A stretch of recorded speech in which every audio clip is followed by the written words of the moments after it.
Hello friends, कैसे हैं आप सब लोग। तो चलिए स्टार्ट करते हैं हम। जैसा कि प्रोजेक्टाइल मोशन का 3D कंसेप्ट के साथ एक्सप्लेनेशन जो था पूरे चैप्टर का, वो ऑलरेडी हो चुका है। इसके प्रीवियस वीडियो में प्लेलिस्ट में जाकर आप देख सकते हैं। आज हम देखेंगे कि इसके कितने फार्मूलेज़ हैं। देखो, कंसेप्चुअल क्वेश्चंस जो भी बन सकते हैं वो तो आपके उसी से हो जाएंगे जो प्रीवियस वीडियो है, मगर जो क्वेश्चंस इसके न्यूमेरिकल्स आते हैं बीएचयू में, एयू में या किसी भी कॉम्पिटिटिव एग्ज़ाम में, वो आप तभी कर पाएंगे जब आप इसको अच्छे से रिवाइज़ करेंगे, इसके फार्मूलेज़ को देखेंगे। तो आज हम सारे फार्मूले इसके देखेंगे जो रिलेटेड होंगे इससे, लगभग सारे, और एक्सप्लेनेशन के साथ देखेंगे। ठीक है, तो चलिए स्टार्ट करते हैं। जैसा कि हम सभी लोग जानते हैं कि प्रोजेक्टाइल मोशन क्या होता है। यदि कोई वस्तु सीधी रेखा में चलती है तो उसे हम हॉरिजॉन्टल मोशन यानी कि motion in a straight line कह सकते हैं। यदि कोई वस्तु वर्टिकल डायरेक्शन में मोशन करती है, वर्टिकल का मतलब ये होता है कि सीधे आपके सिर के ऊपर से जाए, कोई वस्तु सिर के ऊपर जाए और सीधे सिर के उसी डायरेक्शन में नीचे आए, उसे हम वर्टिकल मोशन कहते हैं। मगर प्रोजेक्टाइल मोशन ऐसा मोशन होता है जिसमें वर्टिकल के साथ साथ हॉरिजॉन्टल, यानी हॉरिजॉन्टल कह सकते हैं, हॉरिजॉन्टल के साथ साथ वर्टिकल दोनों मोशन साथ में होते हैं। जैसे कि आप लोगों ने देखा होगा, जब हम कोई कैनन यानी कि तोप से गोले को दागते हैं तो वो गोला जो होता है कुछ इस प्रकार से जाता है जैसा कि इस फिगर में दिखाया गया है। ऐसे जाता है, फिर नीचे गिर जाता है, या यहाँ पे टारगेट होगा उसे हिट करता है। ठीक है, आप बाउंड्री लाइन से कोई बॉल, अगर आप यहाँ से आप खड़े हैं और कोई बाउंड्री लाइन से आप इस बॉल को फेंकते हैं कीपर के पास, यहाँ विकेट कीपर जो खड़ा है, ठीक है, तब भी ये बॉल आपकी जो है वो प्रोजेक्टाइल मोशन करते हुए विकेट कीपर के हाथ में जाती है। ये एग्जांपल हो गया। ये सारे एग्जांपल प्रीवियस वीडियो में दिखाए जा चुके हैं 3D कंसेप्ट के साथ। अगर कोई गोताखोर पानी में डाइव लगाता है तो वो भी प्रोजेक्टाइल मोशन करता हुआ नीचे गिरता है, यानी वर्टिकल और हॉरिजॉन्टल दोनों मोशन करता हुआ। तो प्रोजेक्टाइल मोशन हमें पढ़ने के लिए इसीलिए ज़रूरत पड़ी क्योंकि वर्टिकल मोशन जब होता था तो हम लोग उसे मोशन अंडर ग्रेविटी के अंदर कंसेप्ट में कवर कर लेते थे। इसका एक वीडियो मैंने प्रोवाइड करा दिया है, और जितने भी कंसेप्ट और जितने भी फार्मूलाज उसके हो सकते हैं उस वीडियो में प्रोवाइड कराया जा चुका है। उसको आप जाके देख सकते हैं प्लेलिस्ट में। Motion in a straight line पर भी पूरी तरह से कंसेप्ट पे वीडियोस पढ़ चुके हैं, वो भी जाके आप देख सकते हैं। अब मोशन इन प्रोजेक्टाइल यानी कि 2 डायमेंशन मोशन में हम डिस्कस करेंगे सारे फार्मूलेज़ को। तो चलिए देखते हैं कि आपको ये समझ में आ गया प्रोजेक्टाइल मोशन। अब चलिए हम आगे देखते हैं कि कौन कौन से फार्मूलेज़, कौन कौन से टर्म्स इसमें होते हैं। तो इसका सबसे मोस्ट इंपॉर्टेंट टर्म जो इसके वेलोसिटी से रिलेटेड होता है, देखिए जो भी मोशन अंडर ग्रेविटी, आप देखिए motion in a straight line में आपने 3 फार्मूलाज पढ़ा। v is equal to you plus A T, V square is equal to you square plus 2as, and s is equal to U T plus half A T square. ये तीनों फार्मूलेज़ दुनिया के किसी भी प्रकार के ऑब्जेक्ट का अगर मोशन हो रहा है तो उसमें फिट बैठते हैं। बस हम चेंज टर्म्स को करते हैं खाली इसमें। जैसे अगर हम मोशन अंडर ग्रेविटी की बात कर रहे हैं तो हम इसमें s को h ले लेते हैं, यानी मैक्सिमम हाइट कंसीडर करने लगते हैं। ठीक है, एक्सेलरेशन, अगर कोई ऑब्जेक्ट ऊपर की ओर जा रहा है तो -g, नीचे की ओर आ रहा है तो +g ले सकते हैं। तो एक की जगह -g और +g रख देते हैं। बस यही चेंज होता है, बाकी जो तीनों फार्मूलेज़ आपने motion in a straight line में छोटे क्लास में पढ़े हैं वही अप्लाई होते रहते हैं इसमें बार बार घूम घुमा के। ठीक है, तो देखिए इसमें भी, यानी कि अगर आपको प्रोजेक्टाइल मोशन के फार्मूलेज डिस्कस करने हैं तो आपको मोशन अंडर ग्रेविटी के फार्मूले आने चाहिए, और हॉरिजॉन्टल मोशन यानी motion in a straight line के फार्मूले आने चाहिए। आप आसानी से इसको डिराइव कर लेंगे, आसानी से इसको सीख लेंगे। तो दोनों के वीडियोस हैं, आप जाके प्लेलिस्ट में देख लीजिएगा। अब हम डिस्कस करते हैं इसके सारे फार्मूलेज और टर्म्स पे। तो इसका जो सबसे मोस्ट इंपॉर्टेंट टर्म्स होता है उनमें से एक जो है इसकी वेलोसिटी है। जब प्रोजेक्टाइल मोशन होता है तो जैसे यहाँ पे देख सकते हैं आप, किसी थीटा एंगल पे हमने इसको प्रोजेक्ट किया है। अगर मैं आपको दिखाना चाहूँ कि ये अगर तोप से ये गोला सपोज दैट यहाँ से छूट रहा है तो ये किसी थीटा एंगल से हमने हॉरिजॉन्टल से थीटा एंगल से हमने प्रोजेक्ट किया। ठीक है, तो ये जो वेलोसिटी यू हमने इसको दी थी, ये वेलोसिटी केवल वर्टिकल तो है नहीं भाई, वर्टिकल होती कोई वेलोसिटी तो ऑब्जेक्ट को सीधा जाना चाहिए था ऊपर की ओर या नीचे की ओर। अगर हॉरिजॉन्टल वेलोसिटी ये होती यू जो है, तो इसको ऐसे स्ट्रेट लाइन में मोशन करना चाहिए था, मगर ये तो ऐसे मोशन कर्व की तरह से कर रहा है। यानी कि ये देखिए इस पॉइंट को और इस पॉइंट को देखिए, जब हम यहाँ से यहाँ पहुँचे तो इसने ऊंचाई कवर की, और जब यहाँ से यहाँ हॉरिजॉन्टल डिस्टेंस भी कवर किया। ठीक है, कहने का मतलब ये है कि प्रोजेक्टाइल मोशन में आपको हॉरिजॉन्टल वेलोसिटी और वर्टिकल वेलोसिटी दोनों के कंपोनेंट देखने को मिल जाते हैं। तो वही हम बात कर रहे हैं कि इसमें दो प्रकार की वेलोसिटी होती है प्रोजेक्टाइल मोशन में। एक होती है हॉरिजॉन्टल वेलोसिटी जो कि एक्स डायरेक्शन की होती है, और एक होती है वर्टिकल वेलोसिटी जो कि वाई डायरेक्शन की होती है। ठीक है, और इनके कंपोनेंट्स कैसे होते हैं, जैसे ये अगर मान लें हम थीटा है, ठीक है, तो अगर आपने पढ़ रखा होगा, अब इसको मैं अगले स्लाइड पे वेलोसिटी आपको समझा दूं। वेलोसिटी के बाद इसमें कुछ नहीं रखा है, आप सारे फार्मूलेज एज इट इज निकाल लेंगे, अभी मैं ट्रिक से बता दूंगा। तो चलिए इसका वेलोसिटी देख लेते हैं हम कि किस तरह से इसमें वेलोसिटीज़ होती हैं। ये आ गए हम स्लाइड पे, तो चलिए देखते हैं। देखिए ये हम बना लिए अपना वाई एक्सिस, ठीक है, ये हम बना लिए एक्स एक्सिस, और ये है वाई। ठीक है, अब एक मान लो यहाँ पे हमारे पास कैनन रखा हुआ था, इस कैनन से हमने ये ऑब्जेक्ट थ्रो किया, और यह ऑब्जेक्ट थीटा एंगल बनाता हुआ ऐसे गया और यहाँ पे आ गया। ये सपोज दैट थीटा एंगल पे हमने इसको प्रोजेक्ट किया था, यू वेलोसिटी से प्रोजेक्ट किया था। ठीक है, तो ये जो यू वेलोसिटी है, इसके कंपोनेंट आप निकालने के लिए देख सकते हैं कि मैं आपको बताना चाहूँगा। ये देखिए आपने इसको ऐसे प्रोजेक्ट किया, ठीक है, ये है हमारी एक्स एक्सिस, ये है हमारी वाई एक्सिस, और ये है वेलोसिटी यू यानी कि वेलोसिटी वेक्टर, ये है थीटा एंगल जिससे आपने प्रोजेक्ट किया था। अगर मैं यहाँ पे एक लाइन ड्रॉ करूँ तो ये भी तो वाई होगा, इसके पैरेलल है, तो इसके पैरेलल है तो ये भी वाई होगा। अब मैं यहाँ से अगर देखूँ तो इस यू के दो कंपोनेंट बनेंगे, एक ये वाला और एक ये वाला कंपोनेंट बनेगा वेलोसिटी का। ठीक है, तो एक्स डायरेक्शन की वेलोसिटी लिखना चाहूँ मैं, तो अगर मैं इसको एक्स मान लूँ, एक्स डायरेक्शन की वेलोसिटी को अगर मैं X U in X direction मान लूँ, ठीक है, तो इसको हम लिख सकते हैं। जैसे यहाँ से अगर आप कॉस थीटा लिखना चाहें तो आप लिखेंगे cos theta is equals to, क्या लिखेंगे, बेस अपॉन हाइपोटेनस होता है, तो बेस है यहाँ पे यू एक्स, और हाइपोटेनस क्या है, यू है। ठीक है, जिस वेलोसिटी से हमने प्रोजेक्ट किया था। तो यहाँ से अगर आप देखेंगे यू इन एक्स डायरेक्शन, तो आपको नज़र आएगा कि ये यू कॉस थीटा है, यू कॉस थीटा। ठीक है, यानी एक्स डायरेक्शन की जो वेलोसिटी निकल के आई वो यू कॉस थीटा निकल के आई। इसी प्रकार से इस ट्रायंगल में आप साइन थीटा लगा दीजिए, तो साइन थीटा लगाएंगे तो वाई अपॉन, क्योंकि लंब बटे कर्ण होता है यानी कि परपेंडिकुलर अपॉन हाइपोटेनस, तो आप जब लगाएंगे साइन थीटा तो आप लिखेंगे वाई में, और अपॉन में लिखेंगे यू, क्योंकि ये वेलोसिटी वेक्टर को हमने कर्ण से दर्शाया हुआ है। ठीक है, तो जब इसको आप निकालेंगे तो आपको वाई डायरेक्शन की जो वेलोसिटी यानी कि यू वाई मिलेगी, वो मिलेगी यू साइन थीटा। ठीक है, इसको जो लोग जानते थे उनको पता था कि ये कंपोनेंट था, तो इधर इसका कॉस थीटा होता है और इधर इसका साइन थीटा। मैं उनके लिए बता रहा हूँ जो बिगनर्स हैं।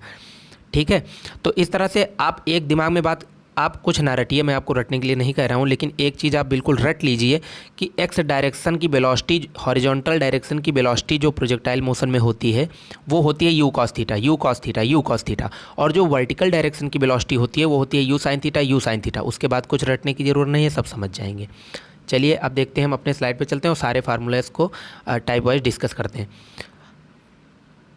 देखिए एक्सेलरेशन पे आते हैं। सबसे पहले हम एक्सेलरेशन, अगर हम एक्सेलरेशन की बात करें तो सिंपल एक्सेलरेशन किस में काम करता है, आपने पढ़ा है कि motion in a straight line में सिंपल एक्सेलरेशन काम करता है जो कि ए होता है। ठीक है, किसी ऑब्जेक्ट पे मोशन अंडर ग्रेविटी, या कोई ऑब्जेक्ट ऊपर जाए और नीचे आए परपेंडिकुलर डायरेक्शन में, तो उसे मोशन अंडर ग्रेविटी कहते हैं। उसका मोशन अंडर ग्रेविटी के अंतर्गत होता है। ठीक है, तो इसमें जो एक्सेलरेशन लिया जाता है वो एक्सेलरेशन ड्यू टू ग्रेविटी होता है, प्लस माइनस जी।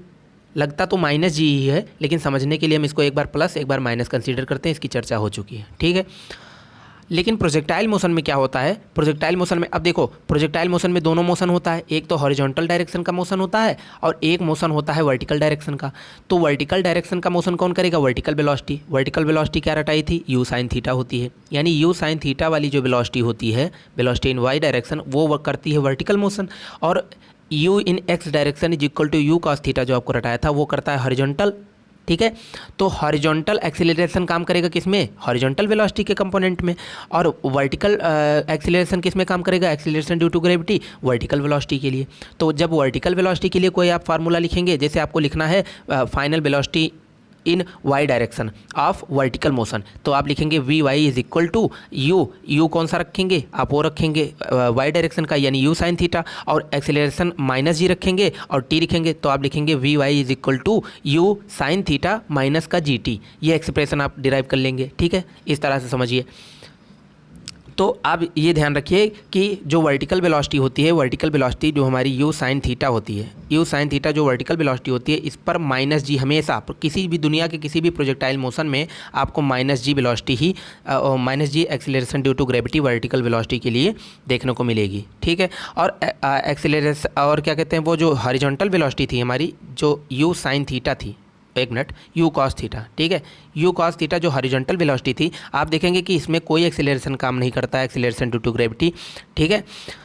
तो इसमें एक्सीलरेशन जीरो होता है, और ये क्या कहते हैं, इसीलिए यू कॉस थीटा जो है वो पूरे रास्ते सेम रहता है। तो अगर आपसे एक क्वेश्चन पूछ लिया जाए कि कौन सी ऐसी वेलोसिटी है प्रोजेक्टाइल मोशन में जो पूरे रास्ते सेम रहती है, नहीं चेंज होती है, तो आप कहेंगे हॉरिजॉन्टल डायरेक्शन की वेलोसिटी यू कॉस थीटा ही रहती है। क्यों, क्योंकि इस पर कोई एक्सीलरेशन वर्क नहीं करता है। जबकि वर्टिकल डायरेक्शन की जो वेलोसिटी होती है वो होती है यू साइन थीटा, इस पर acceleration due to gravity minus g work करता है, इसलिए ये रास्ते भर चेंज होती रहती है। तो ये हुआ एक्सीलरेशन ड्यू टू ग्रेविटी और एक्सीलरेशन इन हॉरिजॉन्टल डायरेक्शन, यानी टोटल प्रकार से आप एक कंक्लूजन निकाल सकते हैं। वो कंक्लूजन है कि acceleration in x direction in horizontal direction in projectile motion is zero always, and acceleration due to gravity ये जो वाई डायरेक्शन का मोशन है उसमें लगता है, और ये कितना होता है, माइनस जी दुनिया के किसी भी प्रोजेक्टाइल के लिए, ठीक है, समझ में आ गया। अब चलते हैं नेक्स्ट टर्म पे। नेक्स्ट टर्म हमारा है वेलोसिटी, ठीक है। अब वेलोसिटी को समझते हैं। वेलोसिटी मैंने आपको समझते क्या है समझा दिया। एक्स डायरेक्शन की वेलोसिटी क्या होती है, दो प्रकार की वेलोसिटी होती है प्रोजेक्टाइल मोशन में, एक एक्स डायरेक्शन की, एक वाई डायरेक्शन की। एक्स डायरेक्शन की वेलोसिटी क्या होती है, यू कॉस थीटा, डिराइव कर चुके हैं हम लोग अच्छे तरीके से। वाई डायरेक्शन की वेलोसिटी क्या होती है, यू साइन थीटा, ये भी डिराइव कर चुके हैं। अब डिराइव नहीं करना है तो डायरेक्ट याद रखिए, वर्टिकल मोशन यानी कि वाई डायरेक्शन के मोशन की वेलोसिटी यू साइन थीटा, और एक्स डायरेक्शन की मोशन की वेलोसिटी यू कॉस थीटा होती है, ठीक है। ये हुआ वेलोसिटी। अब वेलोसिटी का एक्सप्रेशन अगर हम निकालना चाहें टाइम टी के बाद, जैसे ये मोशन हो रहा है सपोज से, ठीक है, और ये ऑब्जेक्ट जब यहाँ पे पहुँचता है, यानी कोई टी समय पर ये ऑब्जेक्ट यहाँ पर जब पहुँचता है, तब इसकी अगर हम वेलोसिटी का एक्सप्रेशन लिखना चाहें, यानी वर्टिकल वेलोसिटी क्या है और हॉरिजॉन्टल वेलोसिटी है क्या है टाइम टी पर, तो क्या लिखेंगे। मैंने आपको बताया था कि दुनिया का कोई भी मोशन होगा उसमें एक ही फार्मूला आप याद कर लीजिए खाली। पहला v is equal to you plus A t, दूसरा v square is equal to you square plus 2as, और तीसरा s is equal to U T plus half A T square. इसी में आप चेंजेस करते रहेंगे, एस को एच कभी लेंगे, कभी ए को माइनस जी, कभी प्लस जी लेंगे, और ये सारे फार्मूलाज आपके वैलिड है। एक्स डायरेक्शन के लिए अगर हम एक्सप्रेशन लिखना चाहें तो आप जैसा कि यहाँ देख सकते हैं, एक्स डायरेक्शन का एक्सप्रेशन अगर हम वेलोसिटी का लिखना चाहें टाइम टी पर, तो आप लिखेंगे u in x direction is equal to u into cos theta, और इसमें कोई भी टर्म एक्सीलरेशन का नहीं है। क्यों नहीं है, जैसे मैंने आपको कहा कि आप क्या लिखते हैं, v is equal to you plus A t लिखें, ठीक है। बी की जगह आपने कौन सी वेलोसिटी रखी है टाइम टी पर, you in x direction, horizontal motion की बात कर रहे हैं, इज इक्वल टू, अब इस यू की जगह क्या रखेंगे, ये इनिशियल वेलोसिटी है, ये फाइनल वेलोसिटी है, कब टाइम टी पर, ये इनिशियल वेलोसिटी है कब, जब हमने प्रोजेक्ट किया था, तो कितने एंगल से प्रोजेक्ट किया था, थीटा, तो एक्स डायरेक्शन की वेलोसिटी थीटा एंगल पर क्या होती है, यू कॉस थीटा रटा चुके हैं, इसीलिए कहा था खाली यही दो रट लो, बाकी कोई नहीं। एक्सीलरेशन कोई काम ही नहीं करता है एक्स डायरेक्शन के मोशन में, इसलिए एक्सीलरेशन का टर्म जीरो हो जाएगा, इसीलिए यहाँ पे u in x direction is equal to you cos theta का एक ही एक्सप्रेशन यहाँ पे आपको देखने को मिल रहा है, इसमें कोई टर्म्स एक्सीलरेशन का नहीं है। अगले पॉइंट पर चर्चा करते हैं। अब देखिए वाई डायरेक्शन का अगर हम वेलोसिटी एक्सप्रेशन लिखना चाहें in terms of time T, यानी टाइम टी जब बीत चुका है तब वाई डायरेक्शन की अगर हम वेलोसिटी का एक्सप्रेशन लिखना चाहें तो आपको फिर से वही फार्मूला लगाइए, v is equal to you plus A t लगा दिया। v के जगह आप क्या रखेंगे, एट टाइम टी पर कौन सी वेलोसिटी है, एट टाइम टी पर वर्टिकल डायरेक्शन की क्या वेलोसिटी है, तो अगर हम इसको वी वाई या यू वाई जो भी आप लिखना चाहें, यू वाई अगर लिखें एट टाइम टी, ठीक है, at time t velocity in y direction क्या होगा उसका एक्सप्रेशन, तो आप देखिए ये इनिशियल वेलोसिटी है, ये तो फाइनल थी मतलब टाइम टी के बाद।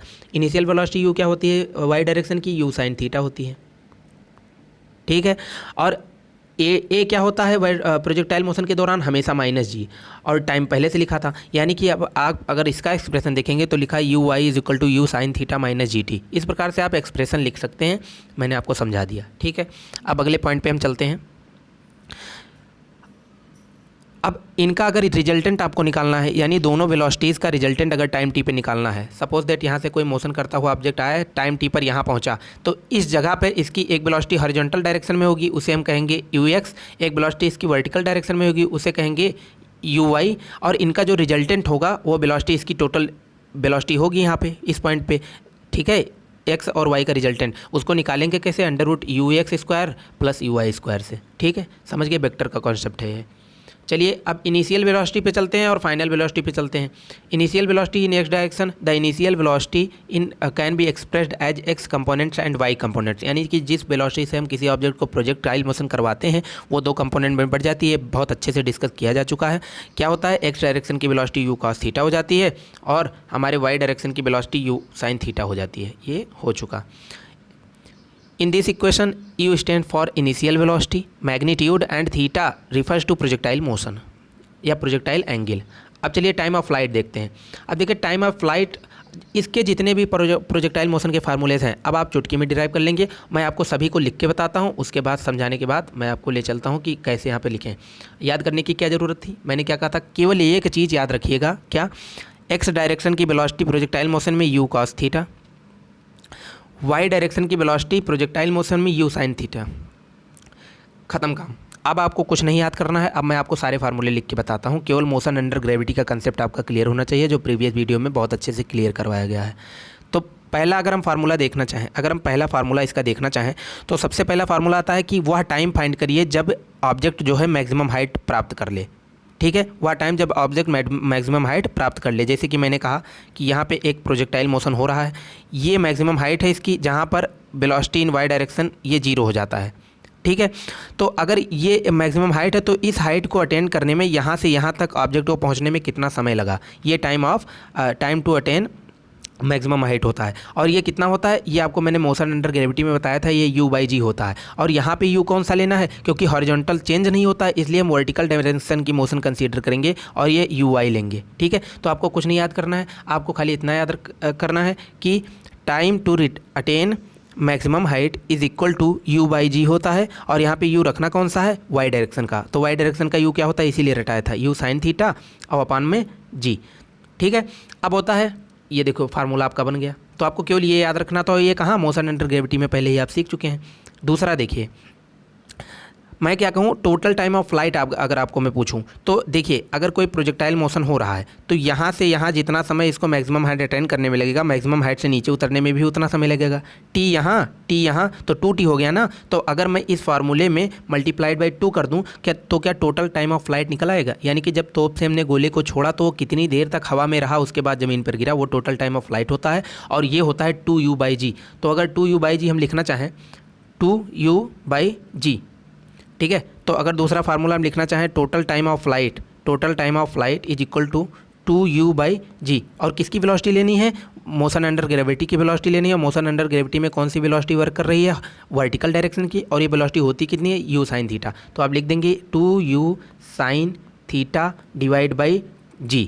ये आपका हो गया total time of flight projectile motion का इंपॉर्टेंट फार्मूला, स्टार बनाइए। ठीक है, अब अगले फार्मूला की तरफ हम लोग चलते हैं। अगला फार्मूला है कि हमारी मैक्सिमम हाइट होती कितनी है भैया। ये मैक्सिमम हाइट जो थी, ये प्रोजेक्टाइल मोशन की जो मैक्सिमम हाइट थी, ये वाली हाइट, ठीक है, ये होती कितनी है। तो इसके लिए फार्मूला मैं आपको बता दूं कि मोशन अंडर ग्रेविटी में आपने मैक्सिमम हाइट का फार्मूला पढ़ रखा होगा, उसी को हम लोग डिस्कस करते हैं। मैक्सिमम हाइट का फार्मूला जो आपने प्रोजेक्टाइल उसमें मोशन अंडर ग्रेविटी में पढ़ रखा है, वो फार्मूला आपने पढ़ रखा था u²/2g। सबको ये फार्मूला पता होता है। इसमें u क्या रखना है, u साइन थीटा, यानी इसके किसी भी फार्मूले में आप u साइन थीटा रखेंगे और आपका आंसर मिल जाएगा। तो u की जगह u साइन थीटा रखेंगे तो ये हो जाएगा u² sine square theta divide में 2g। हो गया मैक्सिमम हाइट का फार्मूला। क्या होता है, u² sine square theta upon में 2g। अब एग्जाम में क्वेश्चन आएगा तो आपको थीटा दिया रहेगा, आपको इनिशियल वेलोसिटी u दी रहेगी, एक्सीलरेशन ड्यू टू ग्रेविटी 10 इस्तेमाल करना है, मैक्सिमम हाइट आप निकाल लेंगे। ठीक है, ये फार्मूला हो गया। अब आते हैं रेंज का फार्मूला। तो रेंज का फार्मूला देखिए क्या होता है। रेंज का फार्मूला आप याद रखेंगे कि रेंज यानी आर आर क्या होता है, देखिए यहाँ से जब ऑब्जेक्ट प्रोजेक्टाइल मोशन करता हुआ यहाँ पे पहुँचा तो जो एक्स डायरेक्शन में डिस्टेंस कवर किया है उसी को हम आर कहते हैं, यानी कि रेंज। अब इसको मैं डिराइव नहीं करना हूँ, आप इसका फार्मूला डायरेक्ट याद कर सकते हैं। इसका फार्मूला होता है you square sine of 2 theta बटे में जी। इसको आप याद रखेंगे और ये बहुत इंपॉर्टेंट फार्मूला है, ठीक है, आर यानी रेंज का। अब थीटा दिया रहेगा, यू दिया रहेगा, आप आराम से रेंज निकाल लेंगे, ठीक है। अब आते हैं हम एक मोस्ट इंपॉर्टेंट फार्मूला पे जो डायरेक्ट एग्जाम में पूछ लेता है कि जो हमारा ये क्या कहते हैं प्रोजेक्टाइल मोशन जो हुआ ये मोशन, इसमें एक कर्व बनता है, ये वाला कर्व। इस कर्व की इक्वेशन क्या होती है, तो ये पैराबोलिक कर्व बनता है और इसकी इक्वेशन खाली आपको याद कर लेनी है, डेरिवेशन पे हम नहीं जा रहे हैं, बताइएगा तो वीडियो बन जाएगा। तो इसका डायरेक्ट फार्मूला होता है इस कर्व का, ठीक है, इस कर्व का डायरेक्ट फार्मूला होता है y is equal to x tan theta minus g x square upon 2u square cos square theta. तो आपको इसको याद कर पाएँ तो याद कर लें, वरना आपके कंपटीशन जब ये जेई वगैरह में ज़्यादा पूछा जाता है, आपके में नहीं पूछा जाएगा, बीएचयू में आने के चांसेस थोड़े से हैं, ठीक है, वहाँ भी इतना मतलब नहीं, ठीक है। तो y is equal to x tan theta minus g x square upon 2u square cos square theta, ये फार्मूला होता है किसका, कर्व का। तो मैं इसलिए लिख दिया इसको क्योंकि आप अगर आपको ऑप्शन में देकर पूछ लिया तो कम से कम एक ओवरव्यू, देखिए कोई चीज़ अगर एक भी बार देखे हैं तो उसको आप समझ जाएंगे कि क्या होता है, ठीक है। तो अब चलिए हम लोग डिस्कस करते हैं जो हम छोड़ के आए थे। अब इसमें खाली मैंने थ्योरी लिख दिया ताकि आप आराम से इसको पढ़ के सीख पाएंगे और पढ़ के पॉज करके वीडियो आप पढ़ सकते हैं इसको खुद से। तो कहाँ से टाइम ऑफ फ्लाइट मैंने निकालने को आप बता दिया था। टाइम ऑफ फ्लाइट क्या, the time of flight of a projectile motion is the time from when the object is projected to the time it reaches the surface. यानी कि टाइम ऑफ फ्लाइट कौन सा समय होता है, ऐसा समय होता है जितनी देर तक कोई ऑब्जेक्ट प्रोजेक्टाइल मोशन कर रहा था, यानी ज़मीन पर गिर नहीं गया उससे पहले जितना भी समय उसने लिया। As we discussed previously t depends on the initial velocity, यानी कि जैसा कि हमने पहले डिस्कस किया है कि इनिशियल वेलोसिटी पर टी जो है डिपेंड करता है। भाई अगर उसको हम 45 डिग्री से थ्रो करेंगे तो ज़्यादा देर तक हवा में रहेगा, अगर 90 डिग्री पर थ्रो कर दिया तो ऊपर ही जाएगा और नीचे फट से गिराएगा, ठीक है। तो ये इनिशियल वेलोसिटी पर डिपेंड करता है, कितने एंगल पर डिपेंड करता है कि कौन से एंगल से हमने उसको फेंका है, ठीक है। तो ये होता कितना है, मैंने बताया था 2u/g होता है, और u कौन सा रखना है आपको, मोशन अंडर ग्रेविटी वाला, जो ये वर्टिकल डायरेक्शन का u है यानी u sin थीटा, ठीक है। तो अगर टाइम ऑफ फ्लाइट आपको मोशन अंडर ग्रेविटी में पूछता तो आपका डायरेक्ट फार्मूला 2u/g होता। जैसे मैं कहूँ 30 मीटर पर सेकंड से अगर मैंने एक बॉल अपने वर्टिकल डायरेक्शन में फेंकी, ठीक है, तो मैक्सिमम टाइम ऑफ फ्लाइट बताइए। तो अगर 20 से फेंका था तो 40/10 बराबर 4 सेकेंड, ये हुआ मैक्सिमम हाइट रिटेन करने का मतलब टाइम ऑफ फ्लाइट का फार्मूला। अब इसी में आप अगर प्रोजेक्टाइल मोशन की बात करते हैं तो u y की जगह आप u sin थीटा रख दीजिए, फार्मूला सेम है, इसमें एंगल आ जाता है, बस कोई दिक्कत की बात नहीं है।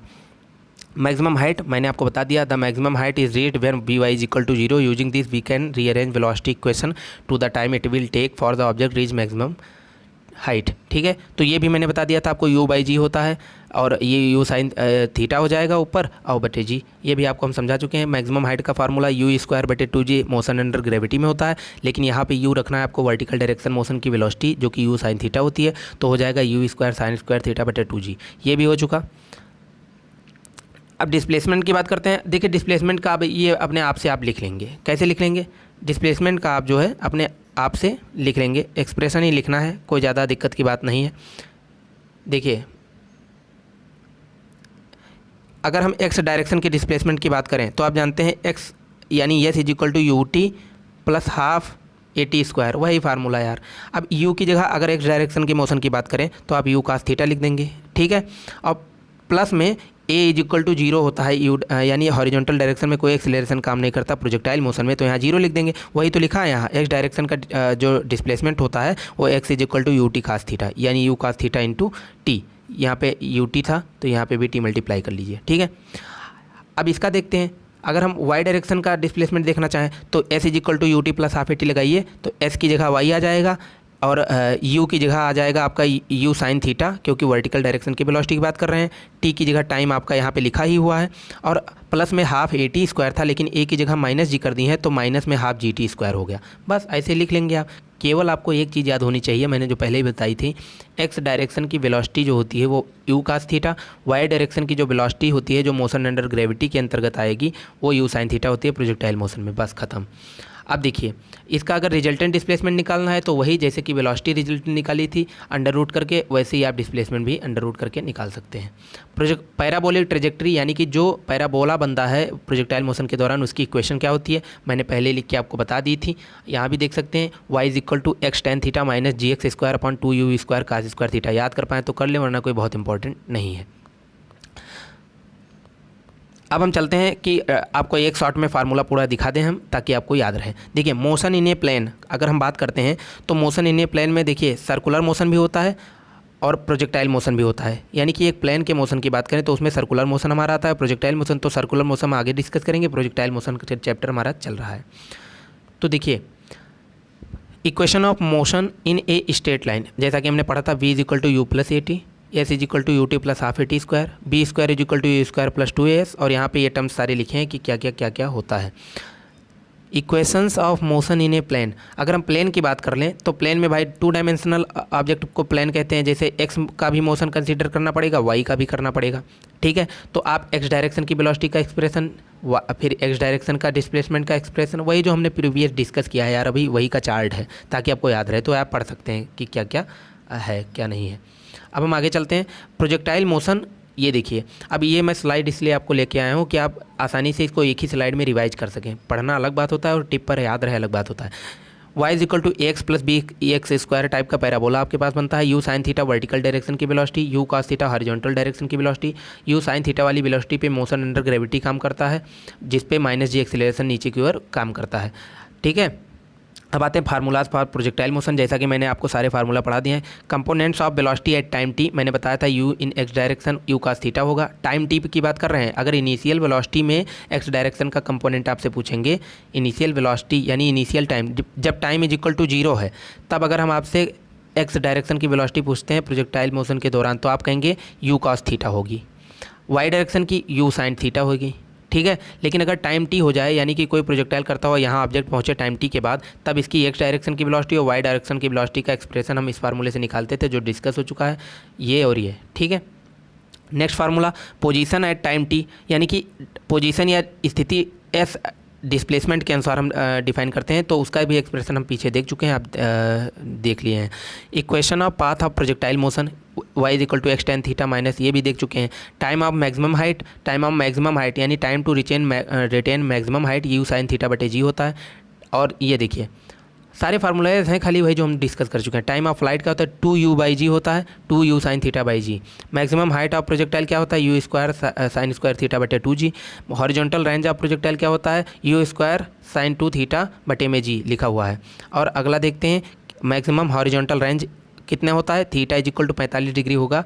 यानी कि कहने का मतलब है कि तोप से अगर हम गोला अगर हॉरिजॉन्टल x डायरेक्शन से 45 डिग्री कोण बनाते हुए छोड़ते हैं, तो ये गोला सबसे ज़्यादा दूरी पर जाएगा, ठीक है, 45 डिग्री पर। यानी किसी भी प्रोजेक्टाइल मोशन की जो रेंज होती है वो 45 डिग्री पर हाईएस्ट होती है। ये भी क्वेश्चन बन सकता है। और ये कितना होता है, देखिए रेंज का formula u² sin 2 theta / g लिखवाया था। अगर हम u² sin 2 × थीटा की जगह 45 डिग्री रख दें और इसको g, ठीक है, तो u² sin 90 हो जाएगा। sin 90 का मान 1, तो यानी कि u² / g ये हो जाएगा इसका मैक्सिमम रेंज। तो इस तरह से ये वीडियो कंप्लीट होती है। प्रोजेक्टाइल मोशन का कोई भी कंसेप्ट इसमें नहीं छूटा है, जो छूटा है वो आपके एंट्रेंस के लिए ज़्यादा इंपॉर्टेंट नहीं था, ठीक है, वो जेई मेंस वगैरह के लिए इंपॉर्टेंट था। जितने भी कंसेप्ट आपके कॉम्पिटिटिव लेवल के एग्जाम्स, एंट्रेंस एग्जाम के लिए, air force, navy, NDA, BHU, AU के लिए हो सकता था, सारे कवर हो चुके हैं। पहले मैंने थ्योरी कवर किया जिसमें आपको मैंने 3D टाइप में सारे एग्जाम्पल सिखाए, 3D टाइप में, ताकि कंसेप्चुअल क्वेश्चन ना छूटे। इस वीडियो में मैंने जितने भी फार्मूलेज हो सकते थे पहले उनको समझाया, उसके बाद लास्ट में आपको पूरा एक समरी दिया जिससे आपको पूरे फार्मूले याद रहें। तो इस तरह से ये वीडियो कंप्लीट होती है। अब प्रोजेक्टाइल मोशन के थोड़े क्वेश्चन कर लेंगे हम अगले वीडियो में, 20-25 क्वेश्चन, जिससे आपका ये कंसेप्ट पूरा क्लियर हो जाएगा। जहाँ भी इसका 1 या 2 क्वेश्चन देखने को मिलेगा, आप फटाक से उड़ा ले जाएंगे। तो 3 वीडियो में 3 क्वेश्चन आपके समझिए तैयार हैं। तब तक के लिए पढ़ाई करते रहिए, अपना और अपने परिवार का ख्याल रखिए। मिलते हैं नेक्स्ट वीडियो में। धन्यवाद, जय हिंद।